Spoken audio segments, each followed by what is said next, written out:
Trading the truth. These are the interesting times.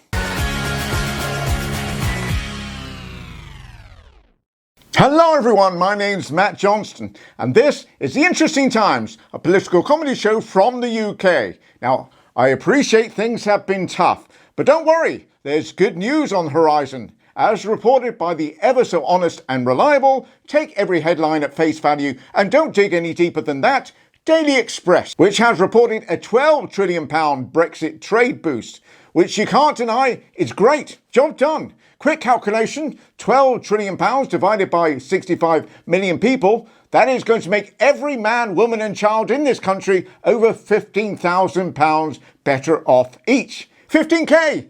That's my food shop done for a month. You say it's great news for the UK. There are 11 members of the CPTPP. How many do we already have free trade deals with? 12 now. We're 12. Yes, 12.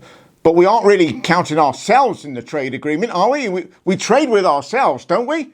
Unless we decided we can't be trusted. How many of those 12 or the other 11 do we currently have free trade deals with? There is one additional country, which is Malaysia, that we have no agreements whatsoever with. If there's only one country in this bloc that we don't already have a free trade deal with, how much impact is it really going to have? There is no sign of that American trade deal that is promised. They were going to join the TPP, and they're not doing that. We can't force other countries to do things that are different from what they want to do. They're a sovereign country just as we are.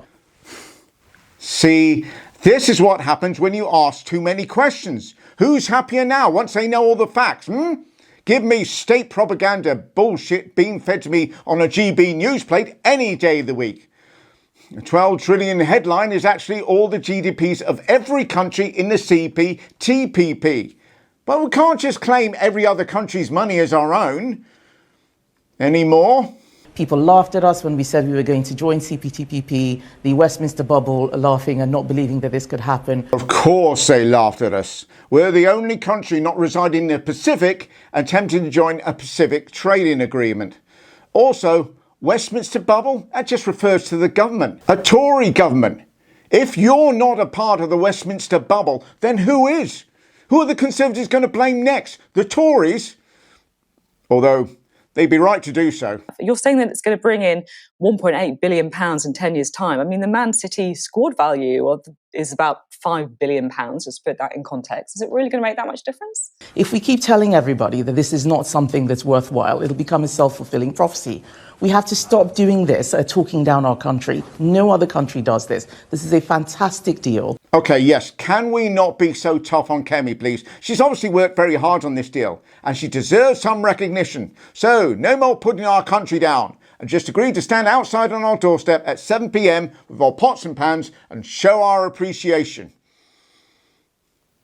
Over now to GMB, where Richard Madeley was grilling environmentalists and BBC wokerati, tofu eating Negroni drinking Ramona, Chris Packham, and watch him squirm. Go get him, Richard. I want to ask you about the tactics that are used by groups like Just Stop Oil, who you've supported for a long time now. I'm a bit confused, and you may well have been misquoted, so let's get it clear here on Good Morning Britain.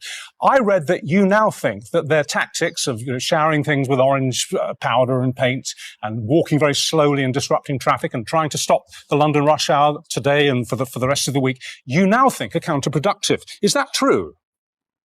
No. Outstanding. Poor old Packham never stood a chance. He didn't know whether he was coming or going. It isn't. I'm afraid that was a misquote from the Daily Fail, I imagine. Actually, no, Chris. It wasn't the Daily Mail at all. So now you look a bit silly, don't you?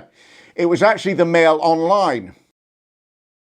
But you'll be happy to know we're still imprisoning people and slapping them in handcuffs for the heinous crime of warning us that we're about to get involved with our very own real-life game of the floor is lava. The government is not doing anything, and this is genocidal, leading to the destruction of habitats, of homes, and of millions of people's lives. It seems that the Conservative Party is imploding.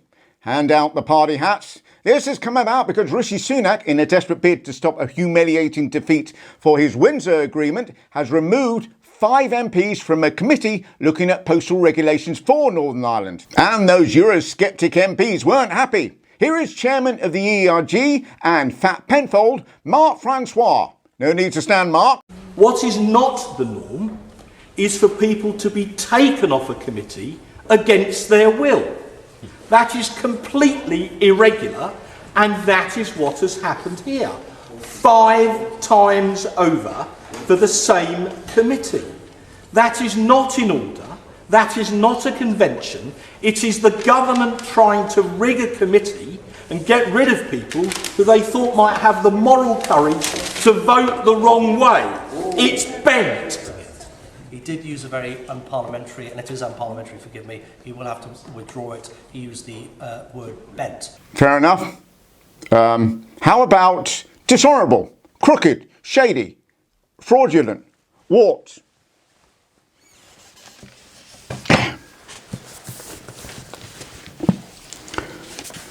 Unprincipled, degenerate, perverted, degraded.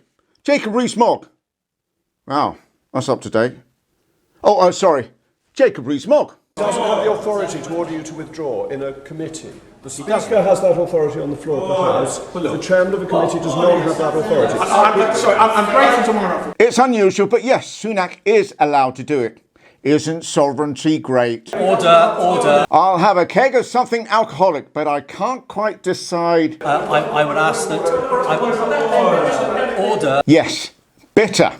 And a bucket of popcorn so big it would make an American blush. Oh, and a roadside seat for this 7-year car crash. Brexit is starting to turn into the least popular thing the Brits have done to themselves since Marmite. And people are recognising that as every day goes by. A YouGov poll showed more than half, 55%, said they would vote to remain in the EU, against 31% who said they would vote to stay out if the referendum were to be held again. And Brexit is finding some fairly unusual dissenters, such as the Chief Revenue Officer of the Daily Mail, who admitted that there was a downturn in revenue.